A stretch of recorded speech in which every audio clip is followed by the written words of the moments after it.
저희가 성경을 본문을 어떻게 읽냐면요. 다는 못 읽겠고 39장 5절 그 다음에 7절 39장이요?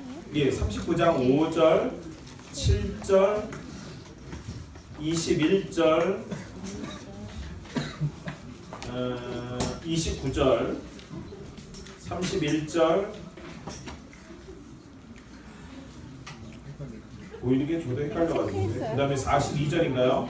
하고 43절 한번 혹시 26절도 있어요. 제가 뭐 읽으라고 하는지 아시나요? 네. 이 성경 읽어보신 분들 알 거예요. 제가 뭘 목사님이 읽고 싶어 하는지를. 자, 39장 6절 한번 읽어보시겠습니다. 5절 시작. 에봇 위에 에봇을 매는 띠를 에봇과 같은 모양으로 금실과 청색 자세 홍색 실과 가죽의 꼭 배실로 에봇에 붙여 쌌으니 여호와께서 모세에게 명령하신 대로 하였더라. 예. 그 다음에 7절. 에봇 어깨 바지에 달아 이스라엘의 아들들을 기념하는 보석을 삼았으니 여호와께서 모세에게 명령하신 대로 하였더라.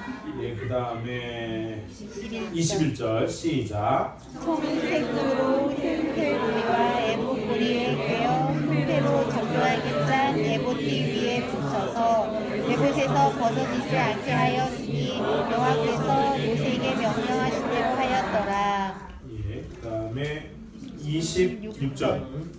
방울과 석류를 서로 간격을 두고 번갈아 곧 가장자리로 돌아가며 달았으니 여호와께서 모세에게 명령하신 대로 하였더라. 29절. 대실과 청색 자색 홍색 실로 수호와 띠를 만들었으니 여호와께서 모세에게 명령하신 대로 하였더라. 31절. 그 패를 청색으로 반 전면에 달았으니 여호와께서 모세에게 명령하신 대로 하였더라. 그 다음에 몇 절인가요? 42절. 여호와께서 모세에게 명령하신 대로 이스라엘 자손이 모든 역사를 마치되 43절까지요. 모세가 그 마친 것을 본즉 여호와께서 명령하신 대로 되었으므로 모세가 그들에게 축복하였더라. 아멘. 자, 여러분들은 그 모방이라고 하는 것이 일반적으로 부정적인 생각 갖고 계시나요? 아니면 나쁜 좋은 생각 갖고 계시나요? 좋아요. 삼성. 모방. 모방이요. 모방 나빠요? 좋아요. 나쁘다고 배운 분도 있고 모방과 표절은 좀 다르긴 한데 일단 모방에 대한 얘기인데 저는 이제 미술에 대해서는 전혀 모르지만 그냥 이 그림을 한번 좀 보시면 좋겠어요. 저기 보시면 미구엘 감보리노라고 하는 사람이 1812년에 이름을 저도 무른지 잘 모르겠어요. 무르비에드로의 서의 수도사 처형이라는 그림이에요. 이제 제가 말씀드리고 싶은 건 이제 이 그림의 전체적인 이제 흐름을 좀 보시면 좋겠어요. 되게 유명한 그림인 것 같은데 다음이요.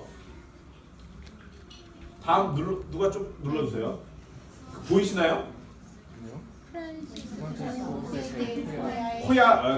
고야인가요? 고야라는 유명한 사람의 그림인데 아까 처음에 봤던 그림하고 구도상이나 어떤 그 모티브는 거의 비슷한 모양이죠. 이것도 1814년도의 작품인데 모의 처형 이렇게 돼 있어요. 그 다음이요. 이거는 누구 작품인 것 같아요? 그렇죠. 이거는 대충 모양만 봐도 아실 거예요. 근데 제목이 뭐냐면은 한국에서의 학살이라고 하는 1951년도 작품이에요. 근데 아까 처음에 이제 제가 보여드린 세 그림의 모티브는 거의 비슷해요. 그러니까 다 각자 유명한 사람들의 작품인데 전체적인 흐름이나 이런 것들은 그 모양이 별 이렇게 바뀌지 않았죠. 뭐 작품을 보면은 다리미의 여인인가요? 다리미즈라는 여인인가 하는 그런 것도 보면은 어떤 드가의 작품인데 사실은 또 누구의 어떤 그 작품에서 이렇게 또 이렇게 그 모방해가지고 그림을 그린 거라고 이렇게 하는데 나중에 미술사 쪽에 좀 관심 있는 분들은 또 이런 것도 공부하시면 좋을 것 같아요. 근데 제가 성경 얘기를 하다가 갑자기 이 이야기를 하는 이유는 뭐냐면 오늘은 이 어떤 모방이 진짜 우리에게 참된 복인가라는 것을 좀 설명해 드리기 위해서입니다. 성경에도 모방이라고 하는 것들이 등장하는데 이 모방의 형식은 매우 중요한 의미를 가지고 있습니다. 자, 여러분들은 모방 자체는 물론 이제 이렇게 작품도 있지만 일반적으로 모방에 대한 생각은 어떤 생각이냐면 좋지 않다라는 느낌을 많이 갖고 계실 수 있어요. 근데 그 성경에서 표현하는 모방은 이제 모방이라는 단어를 쓰지 않지만 성경에서 모방과 가장 근접한 단어는 순종이라는 단어와 아주 유사합니다. 그렇죠? 순종. 순종은 근데 여러분들 순종하면 여러분들 마음속에는 어떤 생각이 있어요? 거의 모방과 별 다르지 않은 약간의 뭐라 해야 될까요? 부정적인 생각들이 어느 정도 담겨져 있습니다. 그래서 순종에 대한 이야기를 하다 보면 대부분 무슨 생각을 하냐면 수동적이거나 혹은 부정적인 이미지를 어느 정도 가지고 있습니다. 자, 오늘 이 출애굽기 39장은 무엇의 모방이냐면 창세기의 모방입니다. 아마 지금까지도 이 부분에 대해서 생각을 해보지 않으셨을 텐데 출애굽기 39장에 여기에 등장하는 이 형식이 어디에서 등장하는 형식과 매우 유사하냐면 창세기 1장을 한번 보실까요?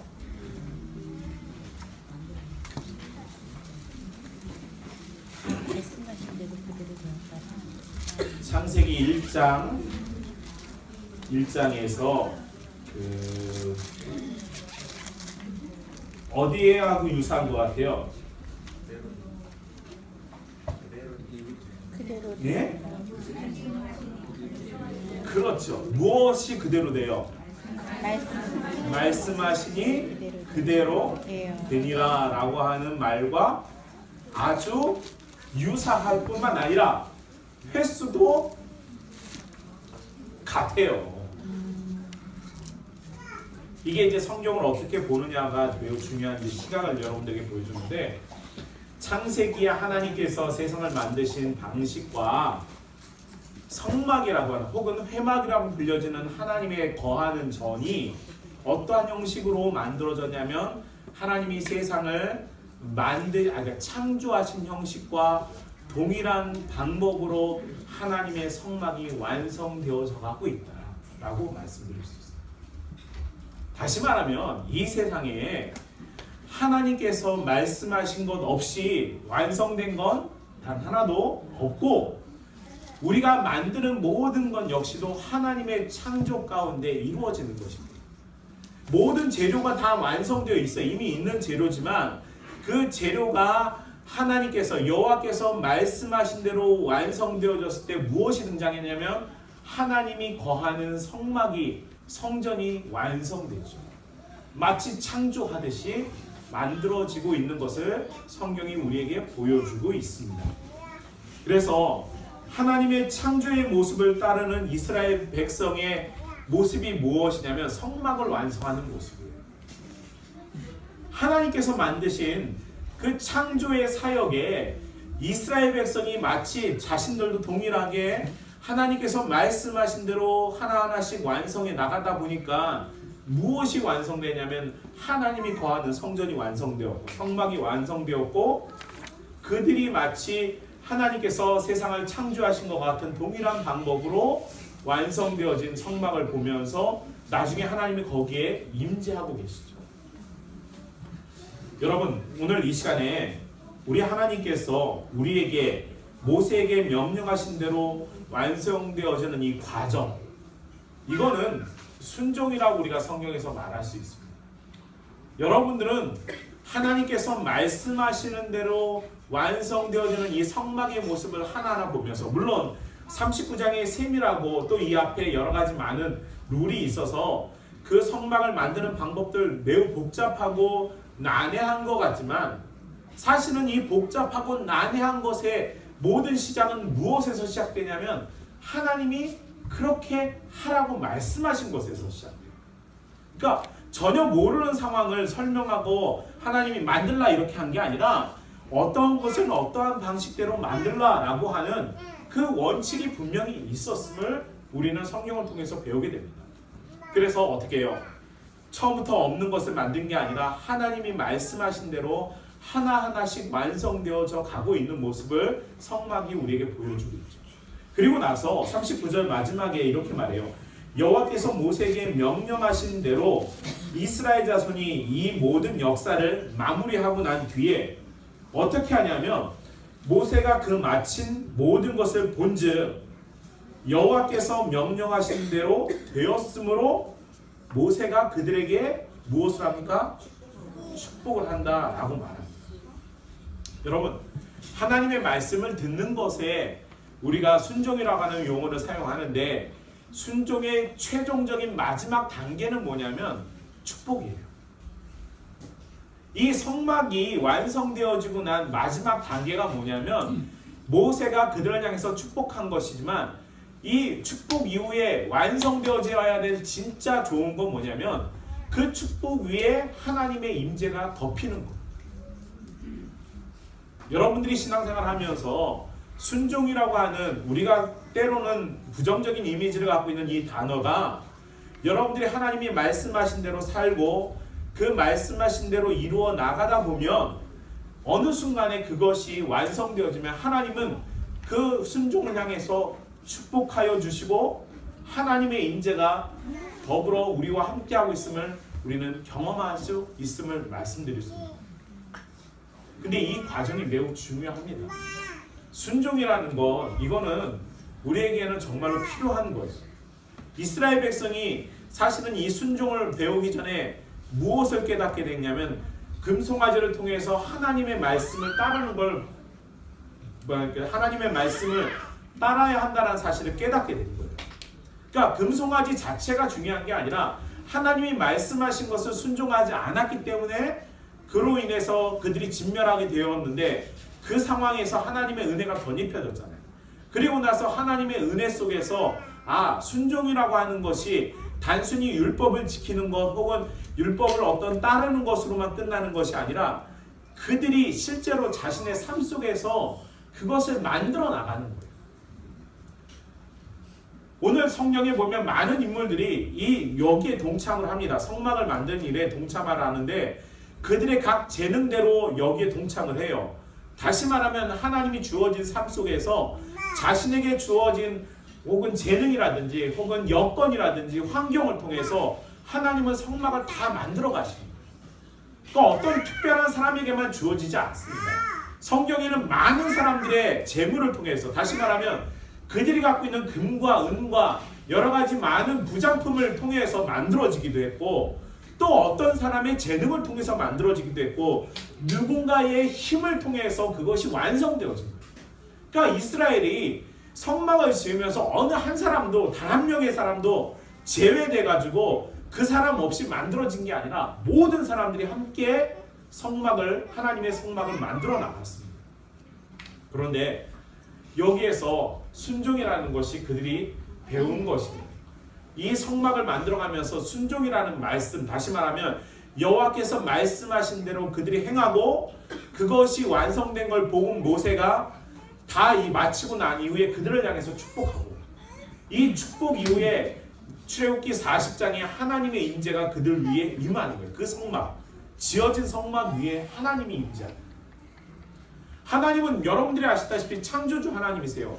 만왕의 왕이 되시고 모든 신 위에 신이 되시는 분이 사람이 만든 장소에 사람이 만든 물건에 임할 수 있습니까? 사실은 임할 수 없죠. 담을 수 없는 거예요. 근데 하나님께 순종한 이스라엘 백성이 그 완성품에 하나님이 임재하고 계시는 거죠. 여러분, 순종은 우리 그리스도인들에게 있어서 매우 중요한 단어입니다. 여러분들이 하나님 말씀에 순종하는 것은 우리 삶과 뗄 수 없는 거예요. 순종은 분리되어지는 게 아니라 우리 삶 속에서 그 순종이 완성되어지는 거예요.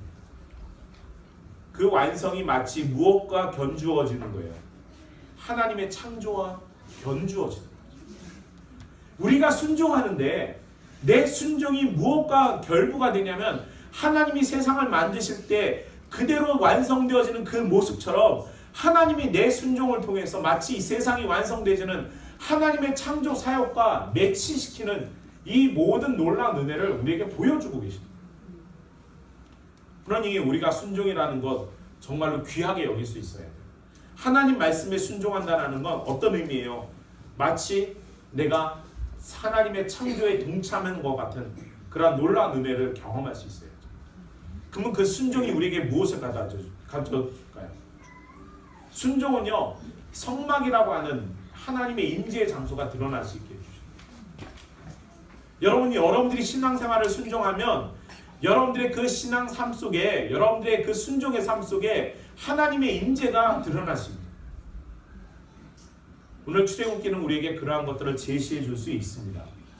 여러분들이 오늘 3번에 5번인가요?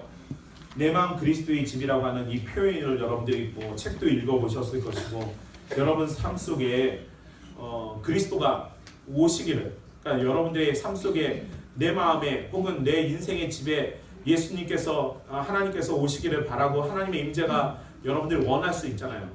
그러한 하나님의 임재를 가장 우리가 정말로 절실하게 느낄 수 있는 건 여러분들이 신앙의 순종을 통해서 완성되어질 수 있음을 기억하셨으면 좋겠습니다. 그러면 순종 자체가 더 이상 우리에게 부정적인 의미로 다가와서는 안 돼요.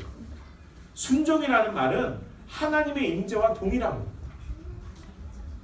여러분, 순종하면, 내가 하나님 말씀에 순종하면 하나님이 내 삶 가운데 와 계시는 거예요. 나를 인도하여 주시고 나를 이끌어 가시는 것이고 그분이 나의 모든 것을 주관해 주시는 거예요. 그러니까 순종은 하나님의 임재입니다. 여러분들이 살면서 매 순간마다 순종하기 어렵잖아요. 말씀에 내가 완전히 순종해서 나를 낮추는 것이 정말로 쉽지 않습니다. 그러나 나를 낮추고 나를 버리면 그곳에 누가 나의 주인이 되냐면 하나님이 나의 주인이 돼요. 여러분들 사형리 속에 맨날 의자 그려놓고 나 해놓고 내가 주인이다, 하나님이 주인이다, 이 맨날 그림 왔다 갔다 할 필요 없는 거예요. 여러분들이 하나님 말씀에 순종하는 것, 그것이 아무리 크든 작은 계명이든 우리가 하나하나 삶 속에서 매 순간마다 하나님 말씀에 순종하려고 하면 내 삶의 주인은 하나님이 될 수밖에 없어요. 이스라엘의 영광은요, 그들의 순종에서 이루어졌어요. 이스라엘의 하나님의 영광은요, 임재는요, 이스라엘 백성의 철저한 순종에서 이루어집니다. 여러분들이 이 순종을 통해서 한 가지 오해하지 말아야 될 것은, 신약에 이제 여러분들이 행위에 대한 이야기가 참 많습니다. 하나님의 구원에 대한, 이거는 제가 확대해서 이야기할 필요는 없지만, 여러분 구원이라고 하는 단어를 쓸 때 여러분들 공식이 하나 있어요. 그게 뭐냐면 하나님의 은혜가 있고 거기에 무엇이 있어요? 플러스 믿음이라고 하는 단어를 여러분들이 보통 해요. 그러니까 하나님의 은혜 더하기 믿음에 대해서 리콜 구원이라고 쓰죠. 그래서 대부분이 은혜와 믿음을 통해서 우리가 구원받는다, 맞는 말이긴 한데 머릿속에 무슨 단어가 여러분들이 있냐면은 나의 행함, 그거는 어디에 주로 마이너스로 쓰죠. 이게 무슨 말이냐면 하나님의 은혜가 있고 거기에 더하기 하나님에 대한 믿음, 예수 그리스도에 대한 믿음 빼기 내 행위는 구원이라고 믿죠. 맞아요? 너무 어려운가요? 수학이 약해가지고 저도 마찬가지예요. 빼기 더하기 나오니까 이제 헷갈리기 시작하잖아요.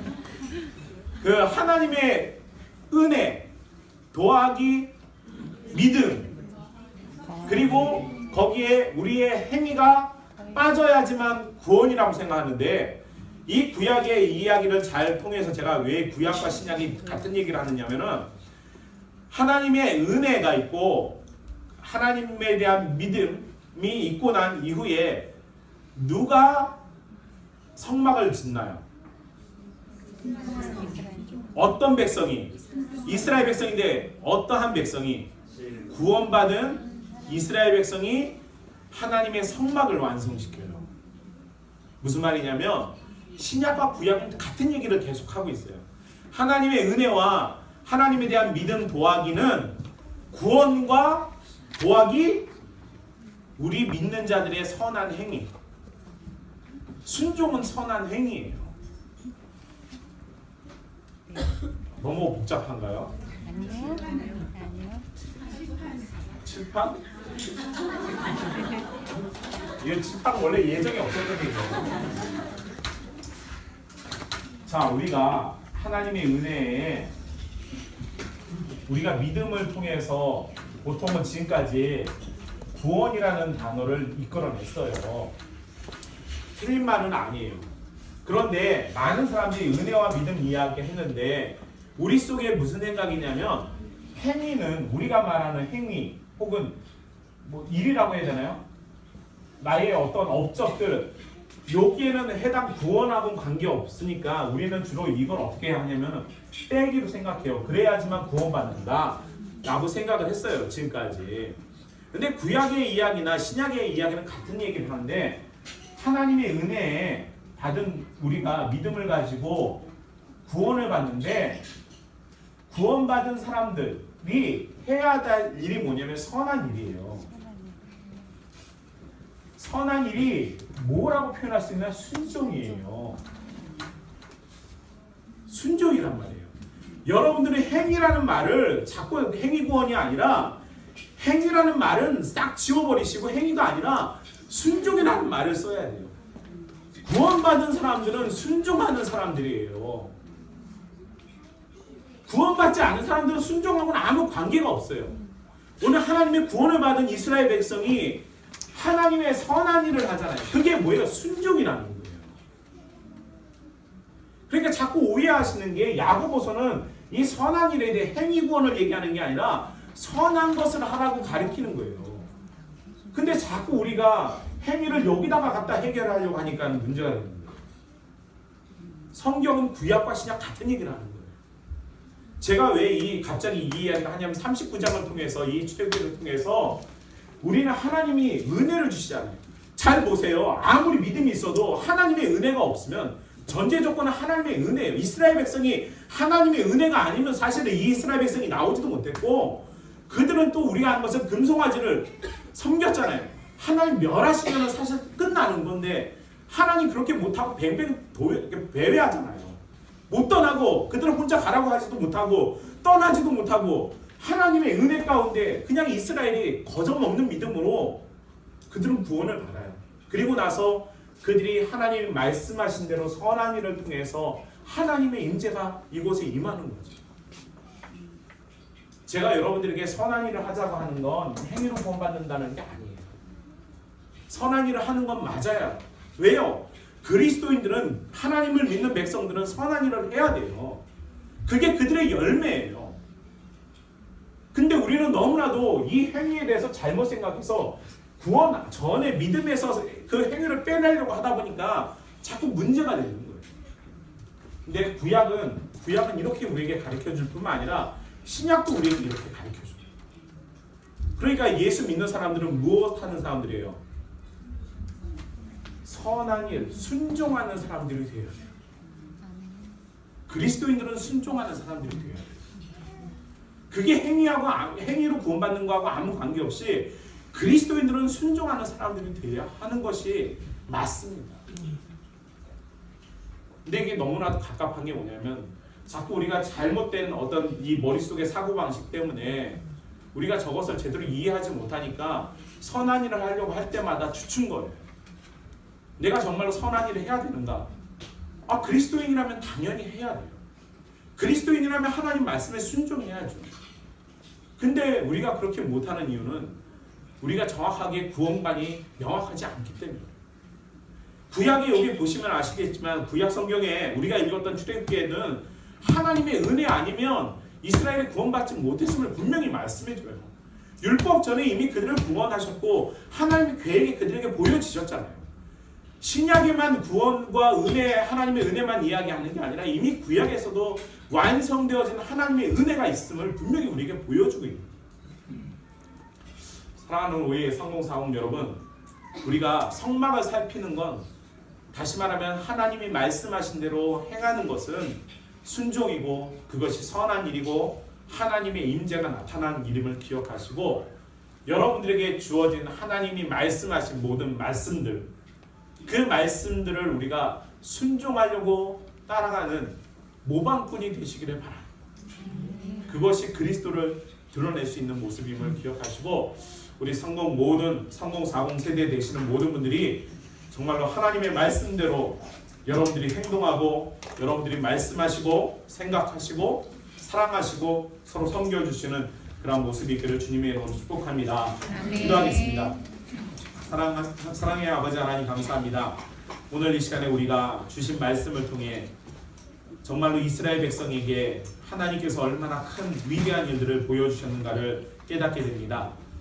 마치 이 세상을 만드셨던 하나님의 그 창조의 모습이 이스라엘이 하나님 말씀에 순종하며 모세에게 보여준 대로, 그 가르쳐준 대로 그들이 만들었을 때 그 창조의 모습이 나타난 것처럼, 그리고 하나님의 성막이 이루어진 것처럼, 그리고 하나님의 임재가 드러난 것처럼, 오늘 이 시간에 우리의 삶도 하나님께서 말씀하시는 대로, 그 말씀에 순종하는 대로 하나님의 놀라신 은혜가 드러날 수 있는 우리 모든 세대의 모습이 되기를 원합니다. 특별히 아버지 하나님, 우리가 주님이 그 말씀하시는 것에 순종할 줄 아는 자녀들이 되게 하시고, 우리에게 주어진 하나님의 말씀의 순종이 우리의 생명과 같은 귀한 것임을 깨닫고 하나님께 순종하는 아름다운 그리스도인들의 모습이 될 수 있도록 은혜 베풀어 주시옵소서. 감사드리며 우리 주님 예수 그리스도의 이름으로 기도합니다. 우리 주님 말씀하시면